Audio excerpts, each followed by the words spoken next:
ప్రపంచంలో ఇస్లాం అధికారికంగా ఉన్న దేశాలన్నా తెలుసా? అధికారికంగా 56.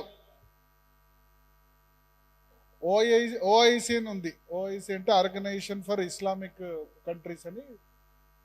ఇవన్నీ కూడా 56 దేశాలు అధికారికంగా ఉన్నాయి.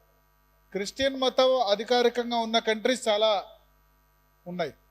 బట్ హిందూ మతం అధికారికంగా ఒకే ఒక్క దేశం ఉండేది, అది ఇండియా కాదు, నేపాల్. అది కూడా తీసేశారు, 0 మనం.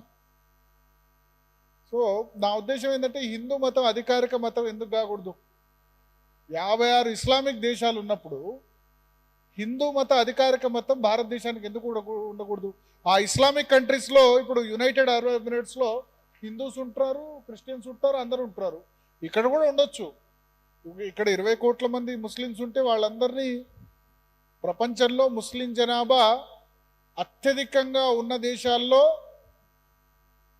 అత్యధికంగా ఉన్న దేశం ఏందో తెలుసా? ఇండోనేషియా. నెంబర్ 2 పాకిస్తాన్, బంగ్లాదేశ్ కాదు, భారతదేశం. ఆ తర్వాతనే పాకిస్తాన్ అయినా బంగ్లాదేశ్ అయినా. సో ఇక్కడ ఉంటున్న వాళ్ళందరినీ మనం పొమ్మని చెప్పలేం, వాళ్ళందరూ శత్రువులను. ఇక్కడ అబ్దుల్ కలాం లాంటి వాళ్ళు కూడా పుట్టారు. సో అటువంటి వాళ్ళు ఆదర్శం కావాలి. ఇక్కడ ఉన్న వాళ్ళు ఎవరైతే ఇస్లాం మతం ఆచరిస్తున్నారో దానిలో 10-15% లిబరల్స్, 15-20% మంచి వాళ్ళు కూడా ఉన్నారు. అట్లా మంచి వాళ్ళని ఎక్కువ తయారు చేసే ప్రయత్నం చేద్దాం. సో హిందూ మతం మేనిఫెస్టోలో చెప్పిన దాని ప్రకారం అధికారిక మతం ఎందుకు కాకూడదు? సెక్యులర్ అనే వర్డ్ మొట్టమొదటి రాజ్యాంగంలో లేదు. 1970s ఇందిరాగాంధీ తీసుకొచ్చి 42వ రాజ్యాంగ సవరణ ద్వారా చేర్చింది. సో మేనిఫెస్టోలో ఫస్ట్ పెట్టేది అదే. రెండోది, ఇంకొక ఇంపార్టెంట్ అంశం అధికారిక మతం చేయడం. రెండవది,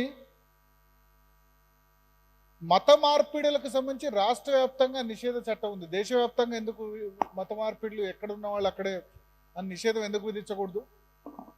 మత మార్పిడి చేస్తే డిస్కరేజ్ ఉంది ఇక్కడ. ఏంటంటే దళితులు మతం మారితే క్రిస్టియానిటీకి అర్హులు గారని. బట్ మతం మారితే గనక వాళ్ళకి ఏది వర్తించదు, ఏ ప్రయోజనాల ఆధారంగా మతం మారుతున్నారు కాబట్టి దానికి సంబంధించి దేశవ్యాప్తంగా ఎందుకు చట్టం చేయకూడదు?